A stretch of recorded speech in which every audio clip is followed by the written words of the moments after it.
everyone, and welcome to today's webinar from Steel Mint Events. I am Madhumita Mukherjee, the editor of 360, and our guest speaker is Mr. Pankaj Malhan. He is the CEO of Electrosteel Steels Limited, which is, as you all know now, is part of the Vedanta Group. Malhan joined ESL in October 2018. He holds a Bachelor of Technology in Instrumentation and Control from the National Institute of Technology, Jalandhar, India, and also has a postgraduate diploma in business management from XLRI Jamshedpur, India. Before joining ESL, Mr. Malhan was with Tata Steel.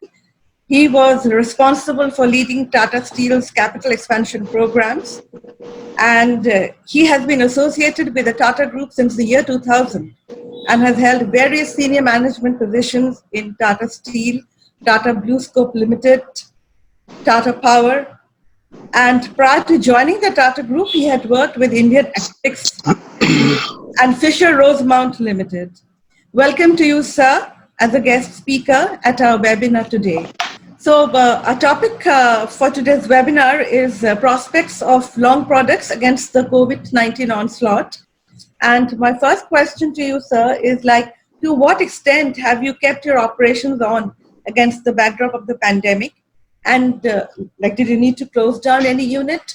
And secondly, how much of a struggle has it been in terms of raw material supply, human resource mobilization? Yeah, very much. Thank you. Thanks, Madhumita, first of all, for having me on this webinar. And excellent to connect with a lot of people on this platform. Yeah, definitely. We all know that we are passing through a very, very difficult and unprecedented times where COVID-19 is such a thing, and where our Prime Minister been always maintaining it, Jaan hai, jahan hai. So the lives in the country are being put forth in front of livelihood right now, and that's the foremost thing for a country like us should have been done. So we all know that the population density of our country is too high, which hovers around 450 people per square kilometer.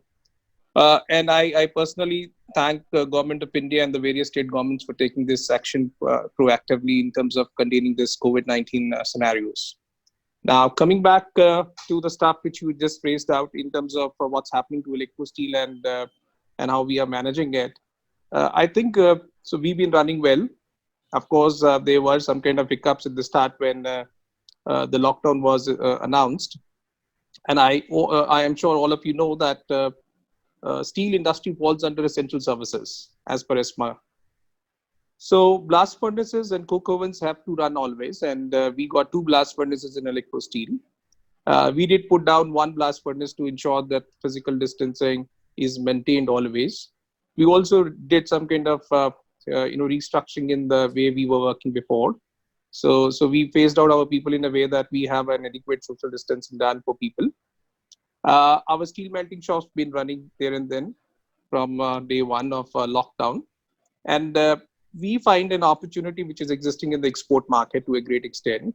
Of course, the country is going through a very poor demand or a zero demand level right now. But yes, there are avenues, and avenues are existing in the export market. And we continue to cater to the export market, specifically to China and Far East Asia. Yes, difficulties are there on the ground. So there are a lot of support system which both states, the government as well as district administration are having and giving.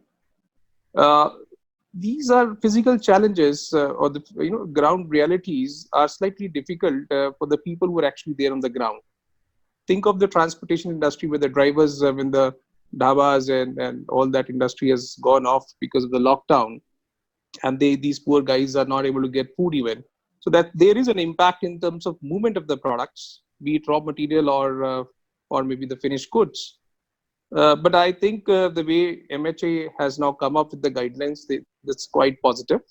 And we're very, very hopeful that in next 1 week's time, things should start going towards some normalization level. Mr. Malhan, let me catch you on the exports angle. You said that you are exporting to China and the Far East. Yes, and it does look like an opportunity, exports. So can you elaborate a bit on that? Like, what are the products you're exporting? Because billets are, a favorite, a flavor of the season now. And there have been a lot of billets exports from India. So if you could elaborate a bit more, what products have you been exporting to these two destinations? Okay. And what volumes? And what volumes? Fair enough. If I was to take a bit on Chinese market right now, we all know that China was under a deep kind of condition month back, and they've started coming out of COVID-19 scenarios. And there's a strong impetus which Chinese government has given in terms of the infra push in the country. Chinese mills are now ramping up, and a lot of the mills have almost on the verge of ramping up to the full capacities.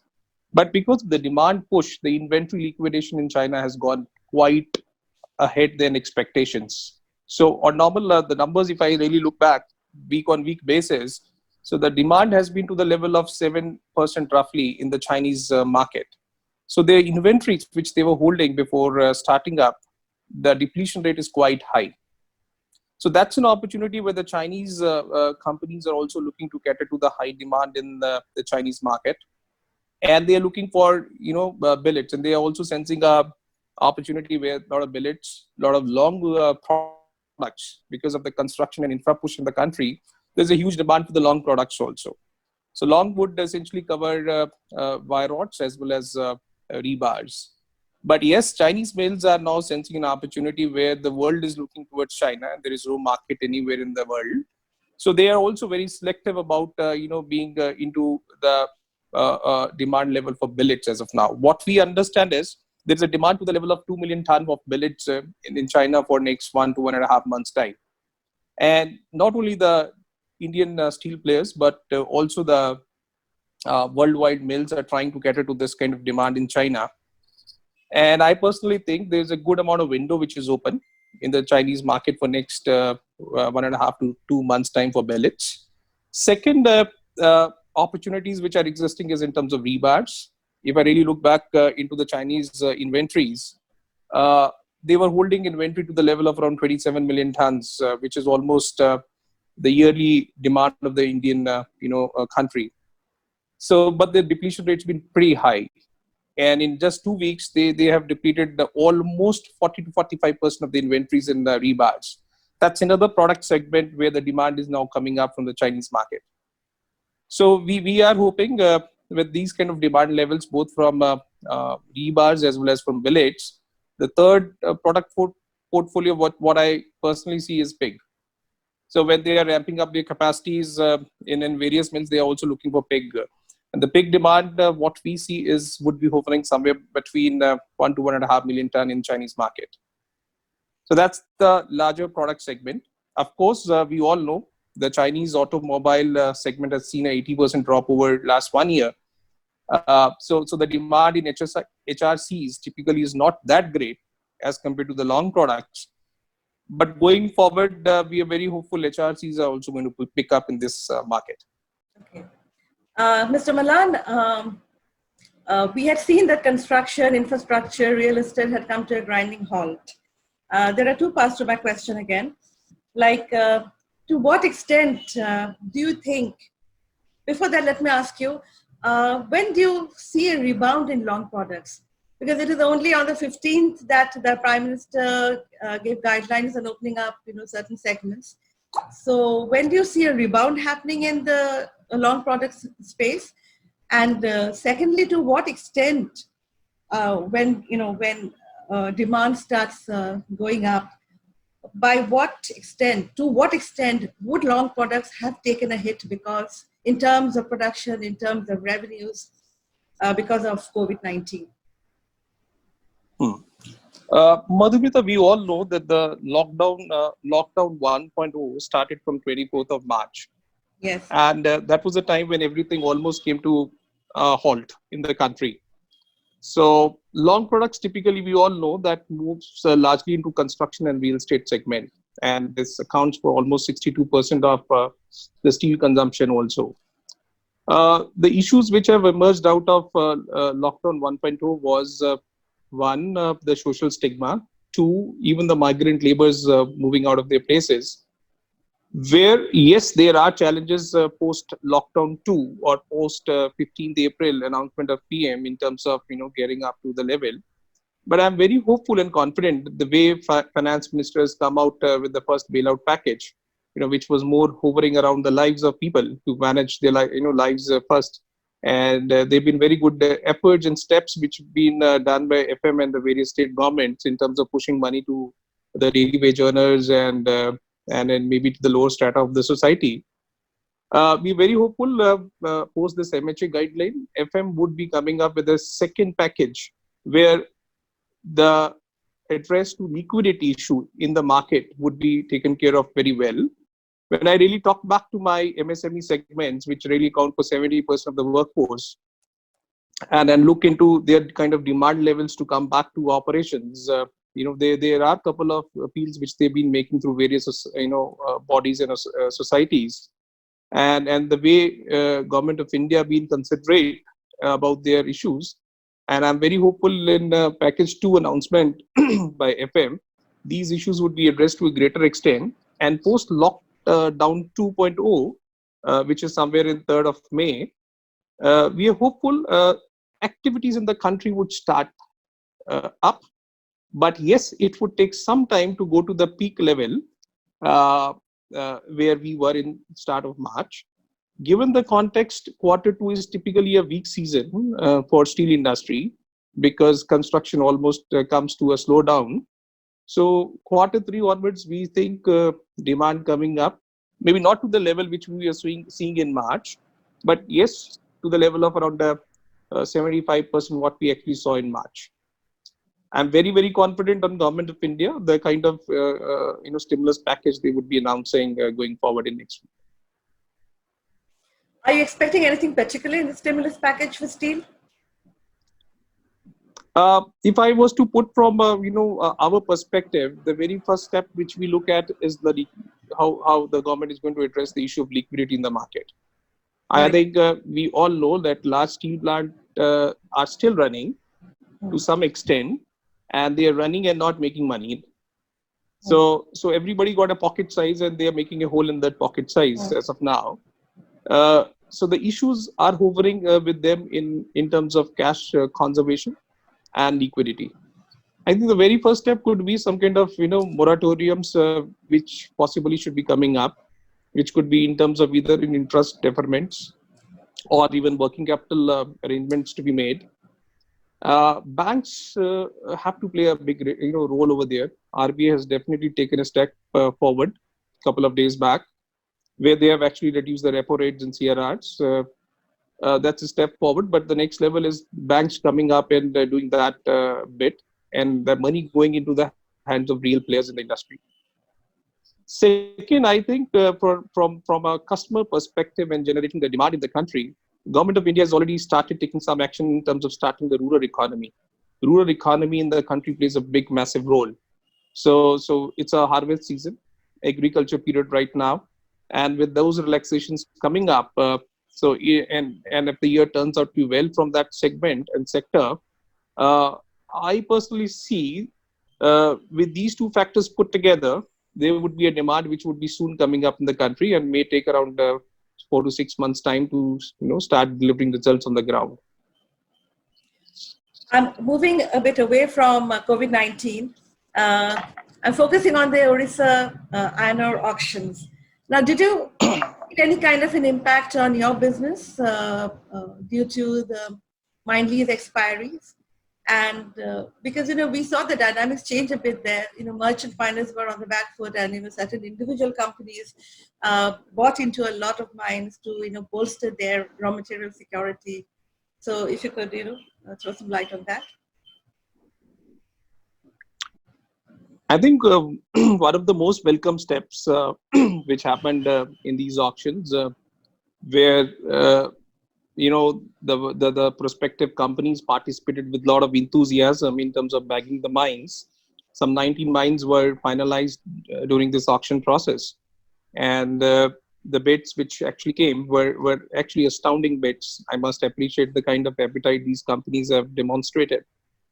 But we think it's just a time period when these handovers and changeovers were supposed to happen COVID-19 has taken the front seat, and some kind of delays we are seeing in terms of the real owners now taking over. And these real owners are now not the merchant miners, but the steel producers largely.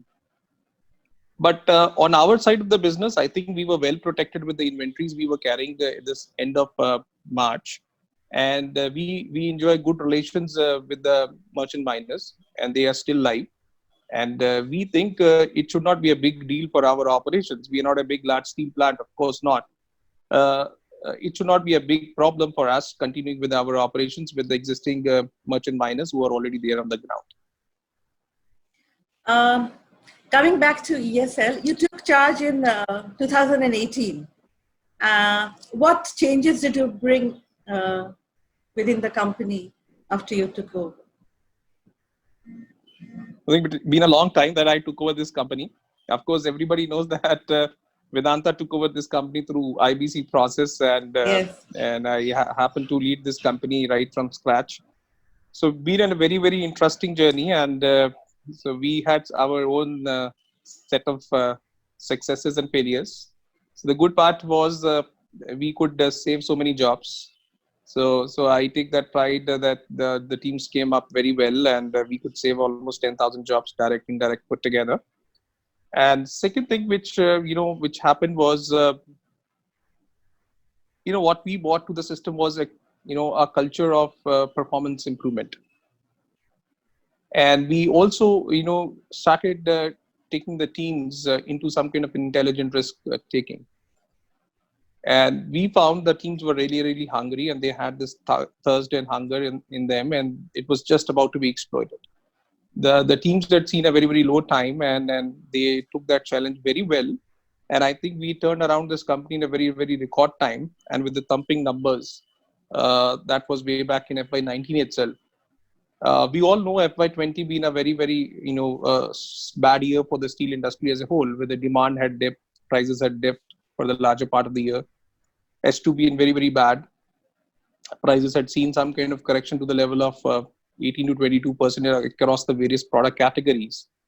But then again, we were able to weather it out in terms of the slowdown and in terms of the price corrections in the domestic market.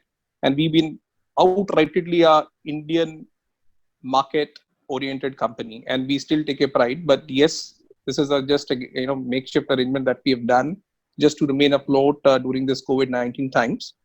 But yes, we keep retuning ourselves, and we keep people in the forefront to make anything happen.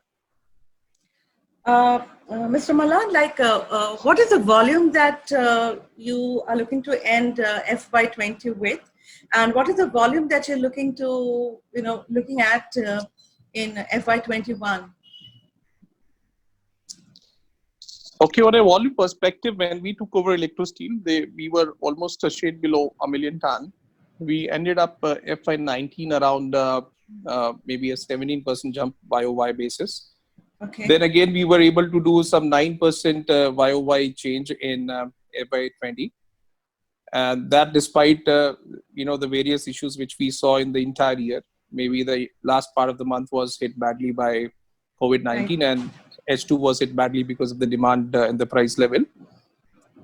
We are still hopeful and confident this year in whatever format we can see and project, where the demand in the country for the steel products is likely to be lower by around 17 to 20%.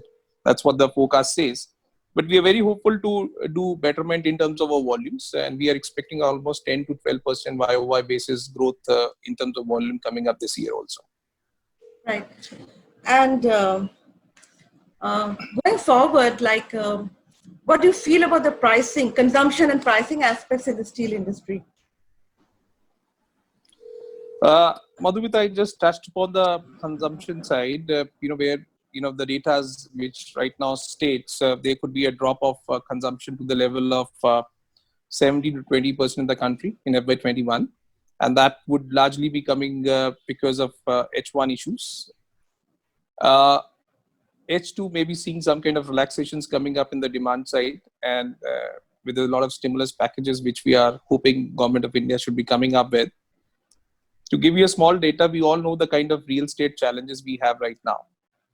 So if I was to just say, uh, almost 90-95% of the real estate projects are in a stalled position right now.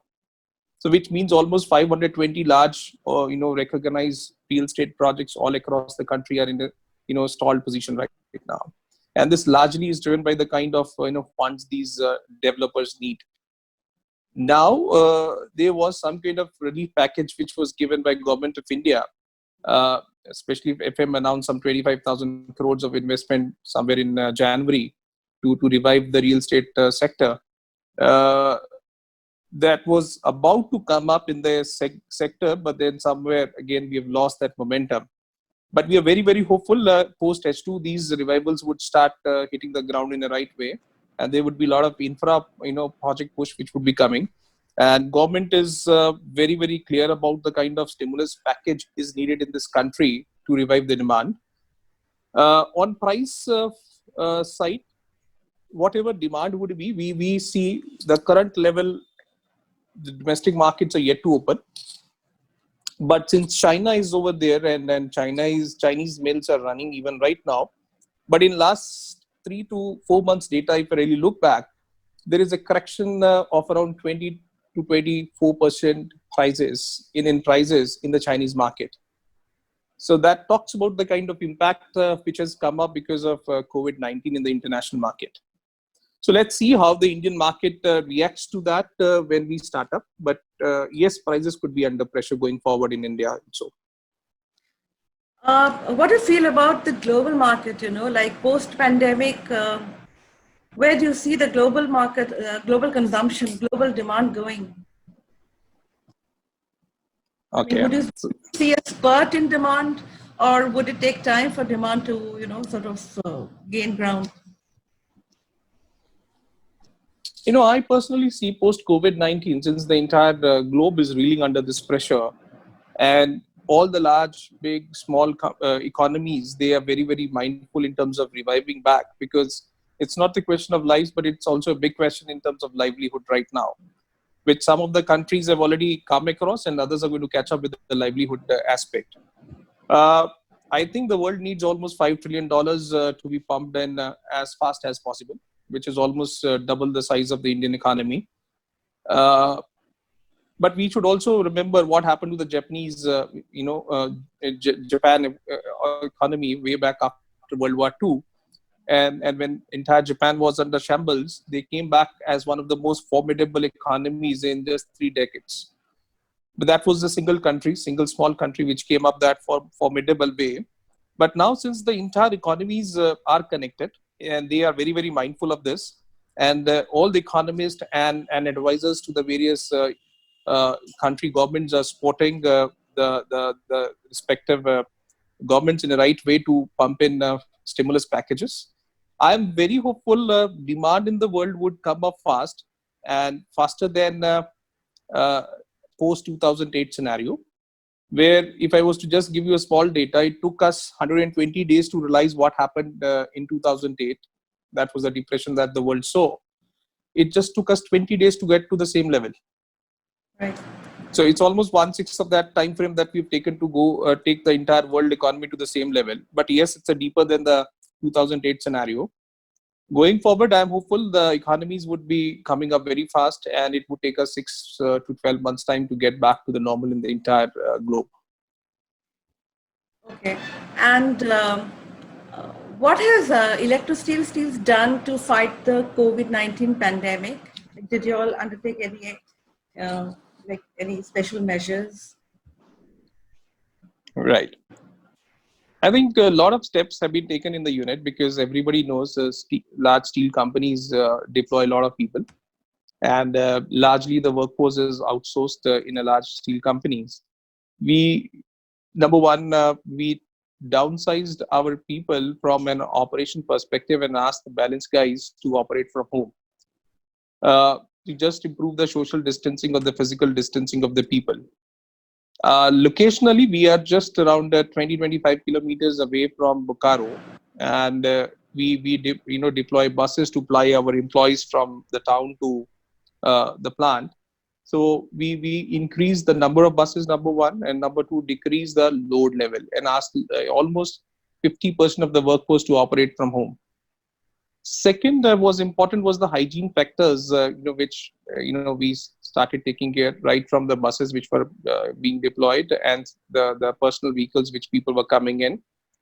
And then there were a lot of advisories which were given and passed on to the employees on various do's and don'ts. Third, what we did was in terms of sanitization drive, which we took within the plant premises, the entire code of practices of PPs went for a change. A typical steel plant, PPs, which consist of helmets, jackets, safety shoes, and then maybe some kind of mask. But now the mask has become more mandatory, and the gloves have taken over. Hello? Hello?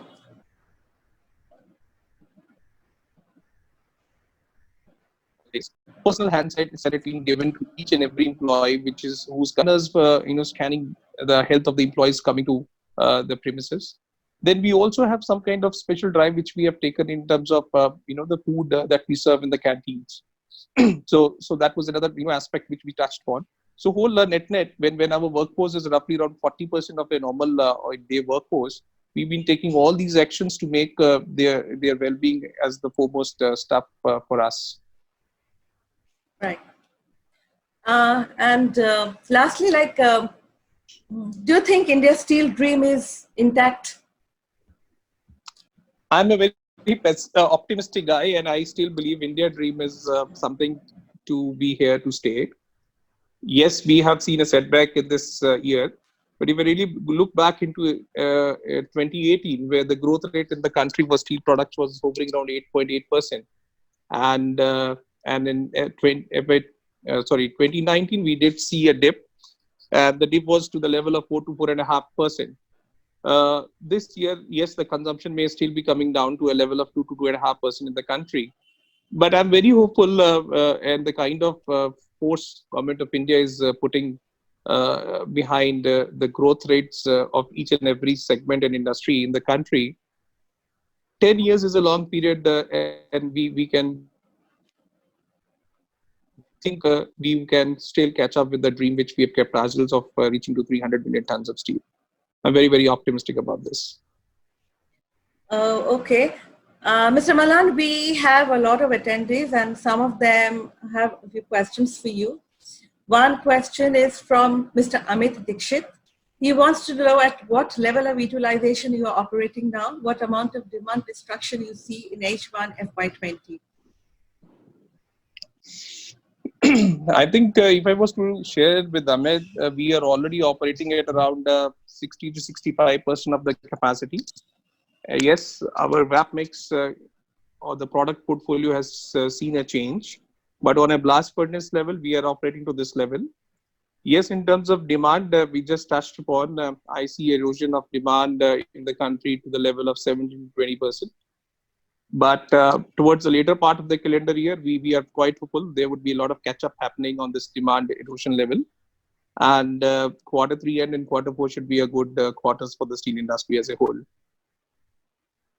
Okay. We have a question from Mr. Paluri. He wants to know about ESL's growth plans. If you could tell us a bit about ESL's growth plans. ESL, we had factored in a lot of growth, plans for ourselves. Two-pronged growth which we had thought for ourselves. Number one definitely was coming from the debottlenecking of the existing assets. We were very hopeful of adding roughly around 20 to 25% of the existing nameplate capacity through debottlenecking.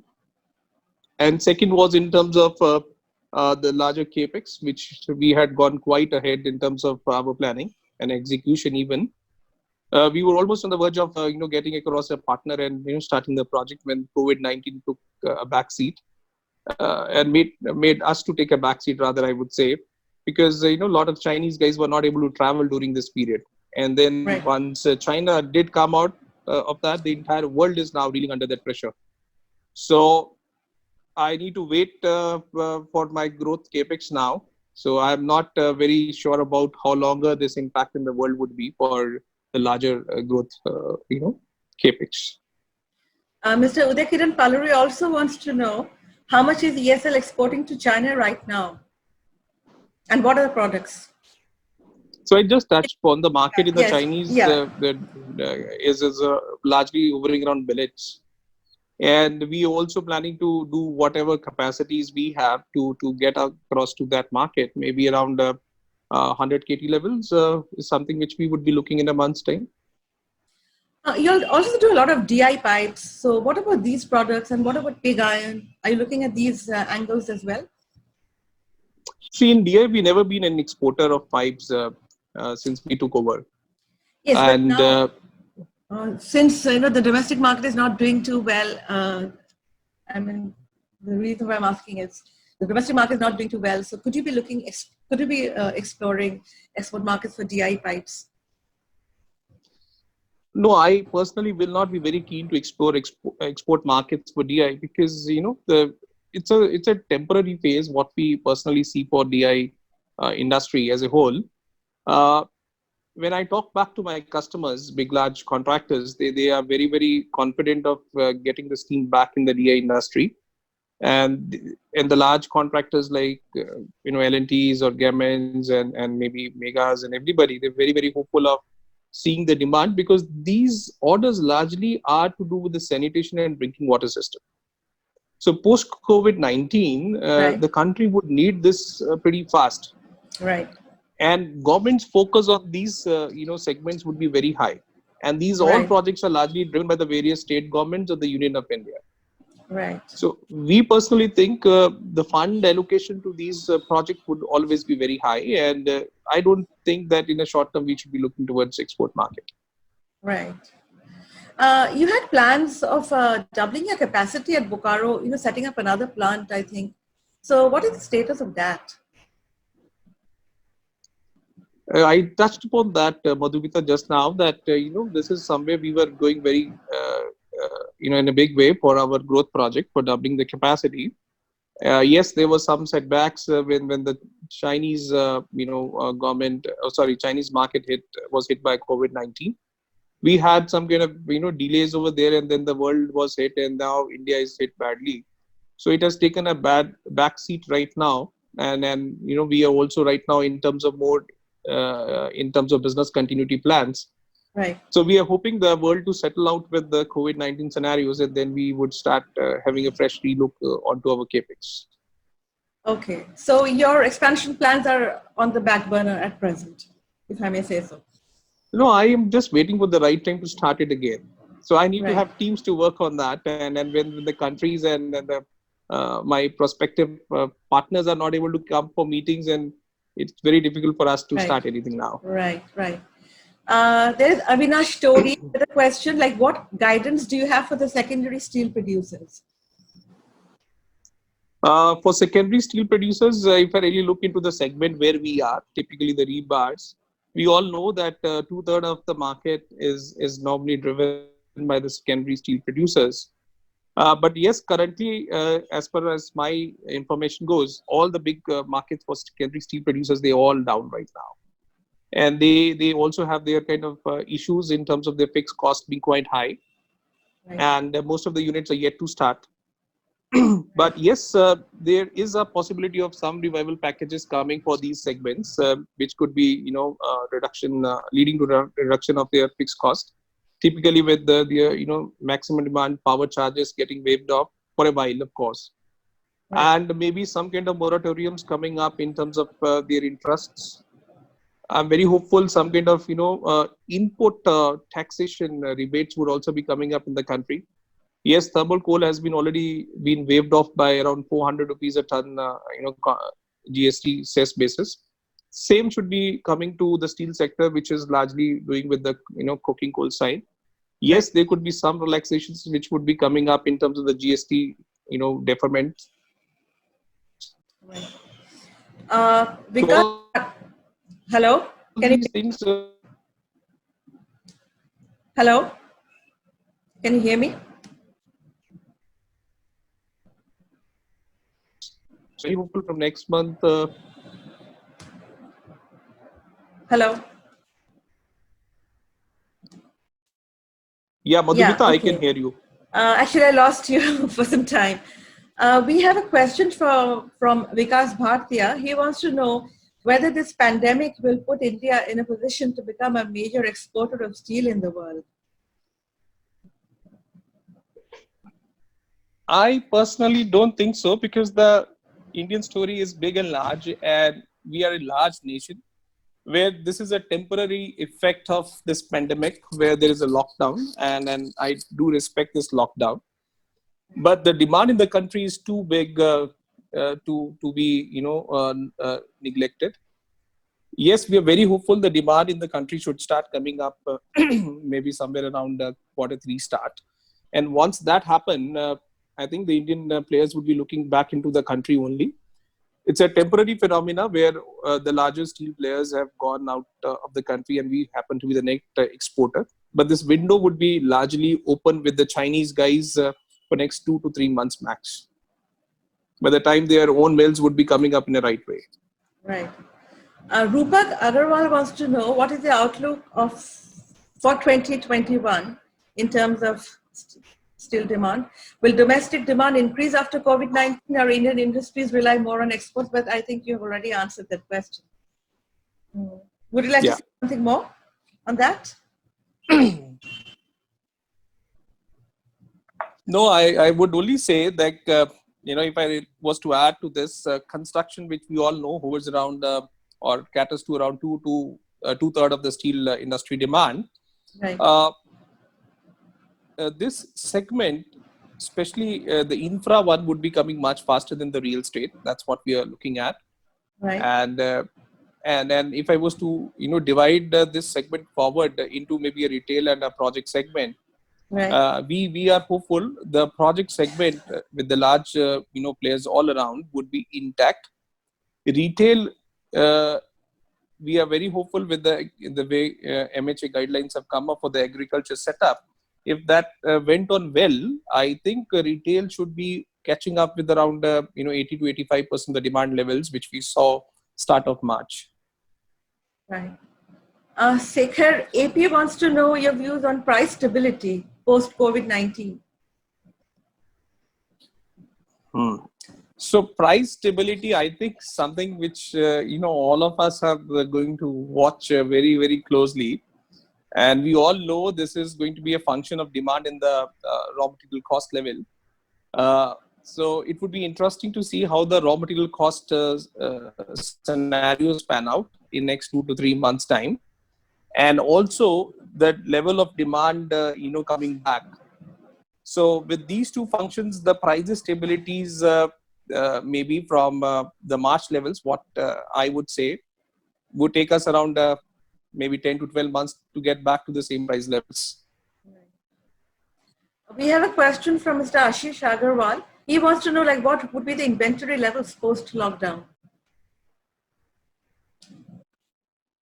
I think all the steel mills in the country are holding on to large inventory levels. My data point says, as a whole, the steel industry is holding inventories to the level of around 2.5 to 3 million tons. Okay.